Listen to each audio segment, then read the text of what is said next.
আমি আল্লাহর কথা ভুলে গেছো, চাইছিলেন ঘাট থেকে নামাবেন, এমনি সময় আমার আল্লাহ বলেন জিবরাইল রে আমার বন্ধুর কানে খবর দে, হুসাইন আমার বন্ধুর ঘাড়ে বসা আছে, আমি আল্লাহর কাছে বড় ভালো লাগে, যতক্ষণ পর্যন্ত হুসাইন ইচ্ছা করে না নামবে রে ততক্ষণ পর্যন্ত যেন আমার বন্ধু সেজদায় পড়ে থাকে। এই হুসাইনের বিচার করার ক্ষমতা আমি উমরের নাই।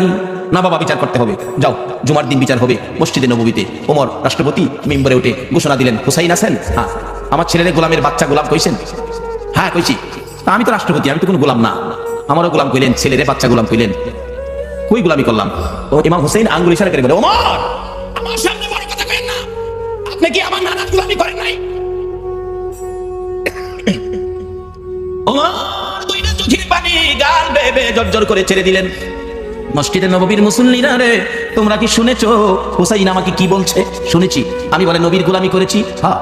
হুসাইন পারবেননি এই কথাটা কাগজে লিখে দিতে? পারবো, আমি দেখছি যেটা পারবো না। আমার নানার গোলামি করেছে ওমর, তাই ওমরের ছেলের গোলামের বাচ্চা গোলাম গালি দিলাম। ওমর এই চিঠিখানি হাতে লইয়া ডাকে, মসজিদে নববীর মুসল্লিরা রে, আমি নবীর গোলামি করেছি, প্রমাণ দিয়েছে ইমাম হুসাইন, আমি ওমর আর কোথাও কোনো ভয় করি না। ওমর বলেন, হুসাইন বলেছে আমি নবীর গোলামি করেছি আর আমি ভয় পাই না, নবীর গোলাম হইয়া কবরে যাব। ও মুসল্লিরা, আমি ওমর যদি মৃত্যুবরণ করি, হুসাইনের চিঠির মর্যাদা দিলেন ওমর, আমি ওমর যদি মৃত্যুবরণ করি, আমার কাফনের ভিতরে ঢুকাইবার আগে হুসাইনের লেখা চিঠি রে, নবীর গোলামি করেছি, আমার হাতের মধ্যে দিয়ে, আমার হাতটা কাফনের মধ্যে দিয়ে দিও। আমার আল্লাহ কই, ওমর রে, আমার নবীর আদরের নাতি হুসাইনকে ভালোবাসা দিলে, আমার নবী মদিনার রওজাত থেকে বলুন এই ভালোবাসার খবর পাইছে কিনা? হুসাইনের চিঠির মর্যাদা দিয়ে ওমরের অবস্থা কি? ওমর রাষ্ট্রপতি, মসজিদের নববীর মধ্যে নামাজের ভিতরে ওমরের কলিজার মধ্যে ছুরির আঘাত করেছে, জামাতের মধ্যে ওমর ঢলে পড়ে গেছে, রক্তে মসজিদের নববী লাল লাল হয়ে গেছে, মুসল্লিদের পায়ের নিচে জামাতের মধ্যে রক্ত যাইতেছে, মুসল্লিরা নামাজের মধ্যে চিৎকার মারছে, কার রক্ত রে?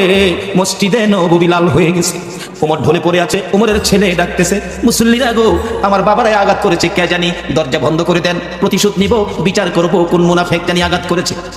ওমর ছোট্ট ছোট্ট সুরে ডাকে, ও বাবা আমার কাছে আসো, প্রতিশোধ নিবা, বিচার করবা আমাকে খুশি করার জন্য।